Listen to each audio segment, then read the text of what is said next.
안녕하세요. 요즘 넘쳐나는 정보의 홍수 속에서 많은 보호자님들이 굉장히 혼란스러워 하세요. 이 훈련사는 이렇게 말하고 저 훈련사는 저렇게 말하고 도대체 어떤 정보를 취해야 할지 모르겠어요. 이렇게 말씀하시는 분들이 정말 많거든요. 그래서 여러분들께서도 이렇게 혼란을 겪지 않으시도록 제가 가장 과학적으로 검증된 방식으로 동물의 미용과 관련한 트라우마가 발생을 하였을 때 보호자님들께서 반드시 알아야 할 행동학적 지식이라든지 행동 문제에 대한 교육법, 관리법 이런 이야기들을 이제 풀어나가 볼 거고요. 우리 강아지들도 훨씬 더 효과적이고 안전한 방법으로 트레이닝을 받고 또 보호자님들도 문제를 해결을 하심으로써 조금 더 반려생활이 편안해지실 수 있는 데 도움을 드리고자 이렇게 영상을 시리즈로 제작을 하게 되었습니다. 미용 트라우마 관련한 가장 과학적이고 검증된 지식을 전해드릴 미용 트라우마 완전 정복 시리즈 그 첫 번째 시간입니다. 첫 번째 시간으로 미용할 때 무는 행동 문제 또는 막 발버둥 치는 행동 문제, 비명을 지른다든지 이런 것들 트라우마라고 부르잖아요. 트라우마가 발생을 하였을 때 이 강아지들한테 절대로 해서는 안 되는 몇 가지가 있습니다. 가장 첫 번째 시간이니만큼 뭘 해야 한다 보다는 상황을 악화시키기 때문에 절대로 하지 말아야 하는 세 가지에 대해서 먼저 말씀을 드리도록 할게요. 네, 미용할 때 행동 문제가 있는 강아지에게 절대로 해선 안 되는 것 바로 그 첫 번째 미용입니다. 네?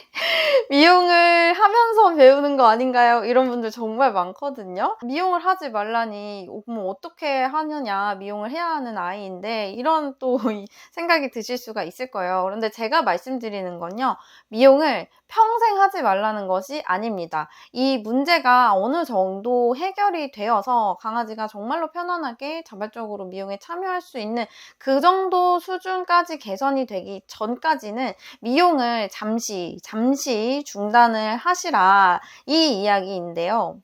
반려견이 만약에 이러한 상태에서 미용을 받고 있다면 미용은 정말로 반드시 중단을 하셔야 됩니다. 우와. 알았어. 잠깐만.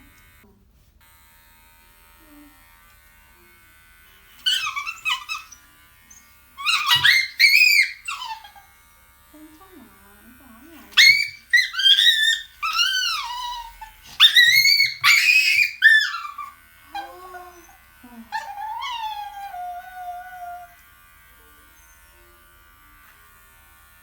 괜찮아.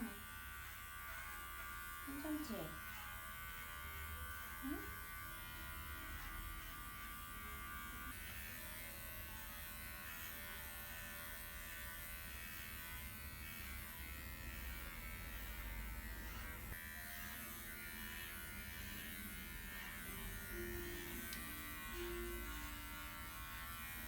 미안해.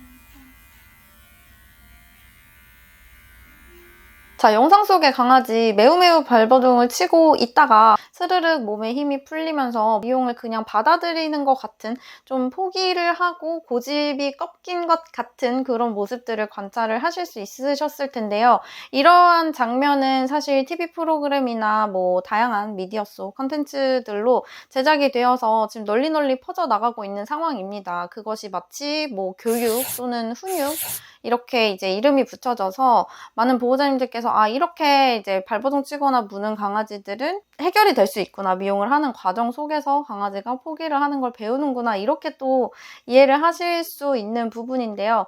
사실상 이런 방식으로 계속해서 이제 미용을 받는 것은 이 문제를 근본적으로 해결하는 것이 아니기 때문에 향후에 해당 행동 문제가 더 훨씬 심각해진다든지 아니면 새로운 문제를 또 만들어낸다든지 이러한 다양한 진짜 위험한 부작용들이 많습니다. 그래서 이 부분에 대해서는 제가 다음 영상에서 좀 더 자세히 풀어드리도록 하고요.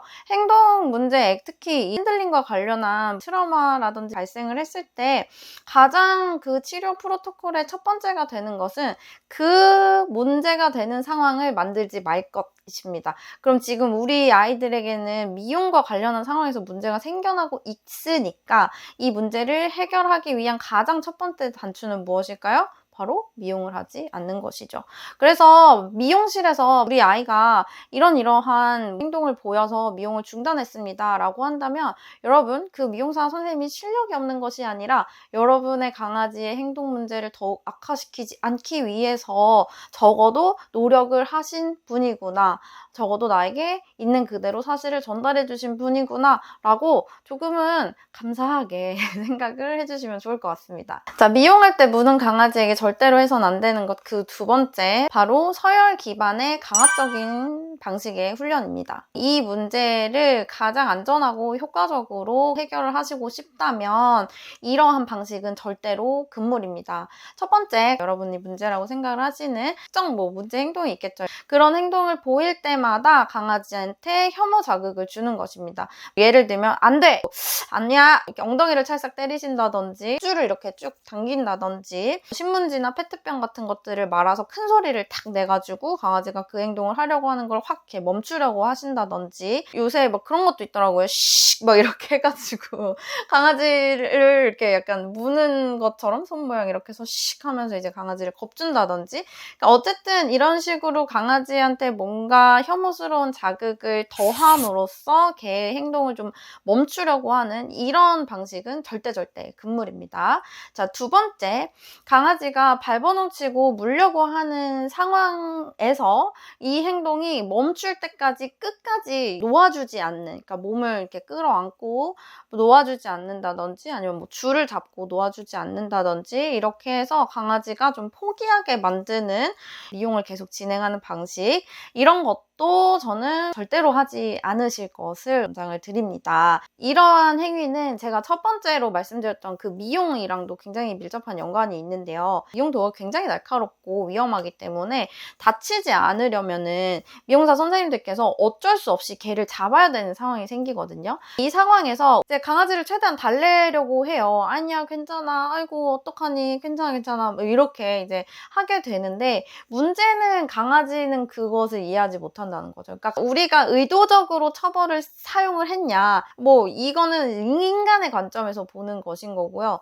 강아지 입장에서는 와, 나 진짜 너무 힘들다, 죽을 것 같다, 이런 상황이기 때문에 이 개의 입장에서는 의도를 했냐 안 했냐는 상관이 없는 거죠. 내가 당한 게 지금 어떤 상황인지만 인지를 할 뿐입니다. 그렇기 때문에 뭐 앞서 말씀드린 미용도 마찬가지고요. 지금 두 번째로 설명을 드리는 뭐 강아지한테 뭔가 고통스러운 자극을 주거나 이렇게 놀라게 하는 자극을 주어서 강아지를 이제 행동을 못하게 멈추는 그러한 방식은 이미 다양한 연구를 통해서 효과가 없고 개들이 오히려 문제 행동이 더 좋지 않아진다, 공격성이 더 강화된다, 이러한 연구 결과들이 이미 널리 알려져 있는 상황입니다.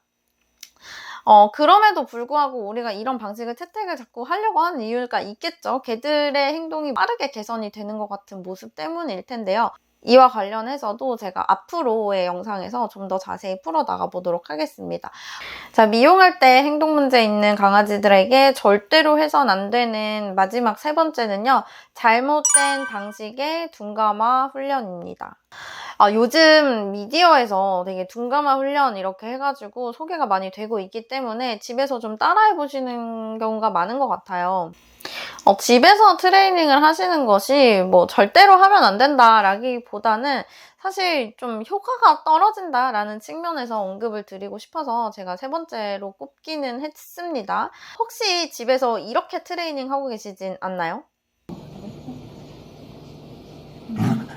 싫어. 알았어, 안 할게. 이거는 괜찮지? 여기는? 싫었어.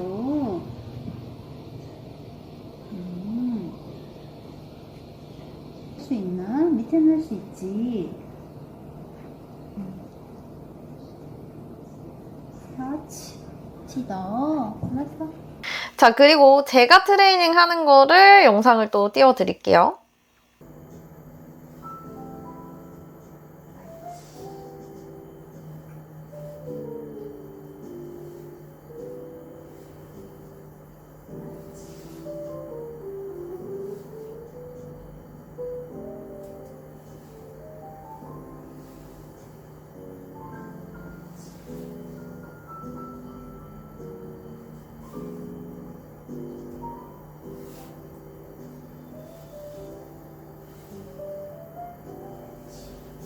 자, 여러분 차이점을 발견을 하셨을까요? 제가 트레이닝하는 방식에서는 교육이 효과성이 있는 수준의 자극만 주고 그 이후에 이제 먹이를 보상으로 주는 이런 방식을 하고 있습니다. 사실상 둔감화 교육을 한다는 거는 개들 입장에서는 꽤 난도가 높은 교육이란 말이죠. 강아지 입장에서 배워야 되는 것이 지금 당장 너무 어려운 이 미용 교육이 아니라 다른 걸 먼저 선행 학습해야 할 수 있거든요. 그런데 이 기초 과정을 패스를 하고 일단 당장 미용해야 되니까 가위부터 이렇게 가져다 대는 이것은 초등학교 1학년 친구들한테 대학 입시 수능 문제 주고 자 100점 맞아 와보렴? 어때? 쉽잖아? 할 수 있잖아? 이렇게 하는 거랑 똑같거든요. 이 강아지의 상태에 따라서 교육 과정이 다르게 설계된다. 그러니까 해결을 하는 그 과정 자체가 단계가 다르다라는 것들도 조금 보호자님 입장에서는 아예 모르는 영역이라 납득이 잘 안 가셨을 수도 있어요. 그래서 TV에서 보니까 빛을 싫어하면 이렇게 하던데 그냥 한번 바로 적용 이렇게 되는 이러면서 이제 교육에 실패를 하게 되는 케이스가 굉장히 많습니다. 어떤 방식이 과학적으로 가장 검증되었고 안전하고 효과성이 뛰어난 방식인지 여러분들이 아셔야 앞으로 내 강아지와의 어떤 문제를 해결하는 데 있어서 그나마 좀 더 나은 방법을 선택을 하실 수가 있을 거잖아요. 그래서 앞으로의 컨텐츠에서 저는 이런 교육 이론이라든지 그 다음에 트레이닝하는 방법 같은 것들을 좀 소개를 해드릴 예정이니까요. 앞으로 많이 관심 가져주시고 혹시 주변에 이런 강아지의 행동 문제 그중에서도 미용이나 뭐 동물병원 진료 이렇게 핸들링과 관련해서 좀 이슈가 있는 분들이 계신다면은 영상 마구마구 공유를 해주시면 감사하겠습니다. 오늘은 본격적인 미용 교육을 하기 이전에 앞서서 미용과 관련한 행동 문제가 발생한 친구들에게 절대로 하면 안 되는 3가지에 대해서 말씀을 드렸는데요. 첫 번째, 미용. 두 번째, 강압적인 훈련. 세 번째, 잘못된 방식의 트레이닝이었습니다. 요거 3가지 잘 기억을 해주시고 다음 영상에서는 우리 트라우마라고 보통 부르죠. 미용 트라우마. 이 트라우마가 도대체 무엇이고 어떤 과정을 통해 발생하고 어떻게 치료를 해 나가는지 이 이야기들을 나눠보도록 할게요. 댓글로 앞으로의 컨텐츠에서 뭐 좀 궁금한 점이라든지 기대하시는 점, 바라는 점 적어주시면 제가 영상을 만드는 데 있어서 적극적으로 반영을 할 테니까 댓글도 많이 달아주시면 감사하겠습니다. 네, 그럼 여러분 오늘도 네 발 달린 친구들과 행복한 하루 보내시고요. 다음 영상에서 뵐게요. 안녕!